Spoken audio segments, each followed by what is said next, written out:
मेरा नाम स्वाति योगी है और मेरा centre girls senior secondary school Adarsh Vidya Mandir Mantown Sawai Madhopur आया था। ये सेम सेंटर एनटीए के 5 मई के रिलीज़ नोटिफिकेशन में भी मेंशन्ड है। हमें गलत पेपर डिस्ट्रीब्यूट कर दिया गया दिन में 2 बजे के आसपास।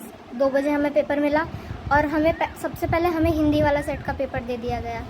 फिर हमने उनको बोला भी कि ये हिंदी वाले सेट का पेपर है, हम इंग्लिश मीडियम के स्टूडेंट्स हैं, तो उन्होंने मना कर दिया कि नहीं, तुम्हें यही पेपर करना पड़ेगा। हमने 10-15 मिनट वेट भी किया, उस पेपर को सॉल्व भी किया, पर ओएमआर नहीं भरी। पर उन्होंने जब बिल्कुल मना कर दिया कि तुम्हें दूसरा पेपर मिलेगा ही नहीं, फिर हमने ओएमआर भरनी स्टार्ट करी। लेकिन वो 5 मिनट बाद दोबारा आए और हमसे हमारा पेपर ले गए। ओएमआर वही रहने दी, पुरानी वाली। फिर हमें दोबारा इंग्लिश का पेपर दे गए, लेकिन ओएमआर वही रहने दी, पुरानी हिंदी वाली। तो हमने बोला कि हाँ, ओएमआर और पेपर का सेट जो है वो मिसमैच्ड है, पर उन्होंने नहीं सुनी कि तुम्हें इसी पेपर में करना पड़ेगा। ओएमआर R6 की थी और पेपर R4 का था। इसके लिए कुछ बच्चे बाहर जाके प्रोटेस्ट करने लग गए। सब सीसीटीवी में सब रिकॉर्डेड है।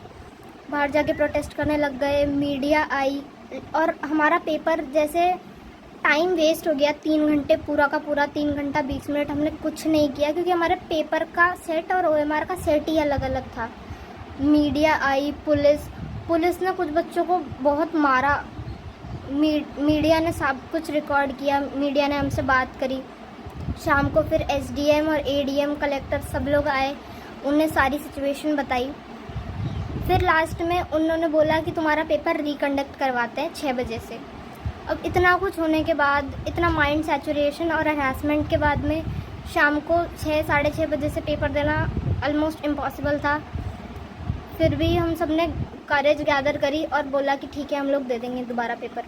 पर उन्होंने हमारे क्लासरूम के 12 बच्चों को फिर मना कर दिया कि तुम लोग पेपर नहीं दे सकते, क्योंकि तुम लोग 3 घंटा क्लास के अंदर बैठे थे, बाहर जाके प्रोटेस्ट नहीं कर रहे थे। लेकिन हमारी अटेंडेंस उन्होंने मार्क कर दी। हमने ना ओएमआर शीट पे साइन करे, ना थंब इम्प्रेशन लगाया, ना अटेंडेंस शीट पे साइन करे। स्टिल उन्होंने बोला कि तुम्हारा पेपर दोबारा नहीं होगा। बड़ी मुश्किल। और इस टाइम जो शाम वाला पेपर था वो स्टार्ट हो चुका था बच्चों का। हम एडीएम के पास दोबारा गए, हमने उन्हें पूरी सिचुएशन बताई कि हमने दिन में पेपर किया ही नहीं सर, हमारा सेट और ओएमआर मिसमैच हो रहा था। तो उन्होंने फिर हमें 15 मिनट बाद बोला कि इन बच्चों को लेके जाओ, इनका भी दोबारा पेपर कराओ। तो फाइनली हमारा पेपर 6:30 से चालू हुआ और 9:30 पे जाके ख़त्म हुआ। और वो सेम पेपर हमारा जो आया MNOP सेट का पेपर था हमारा, मेरे सेट M3 था। उस MNOP सेट के पेपर, वही सेम पेपर कुछ जगह इंडिया में दिन में भी कंडक्ट हो चुका था। इंडिया के कुछ सेंटर्स में दिन में भी वो पेपर बच्चों को मिल चुका था, जो हमारा रात में कंडक्ट हुआ। तो अगर वो पेपर सुबह ही कंडक्ट हो चुका था तो हम उस सेम पेपर से हमारी रात को एग्ज़ाम उन्होंने कैसे ले ली, कैसे करवा सकते हैं।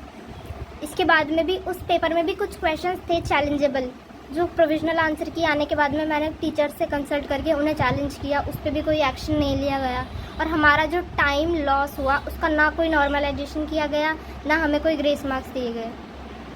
तो अब इसके ऊपर क्या किया जाए। मेरे 636 मार्क्स बन रहे हैं, पर इस साल सिलेक्शन नहीं होगा क्योंकि 42,000 रैंक है। अब इतने कुछ होने के बावजूद 636 मार्क्स पे अगर सिलेक्शन नहीं हो रहा है तो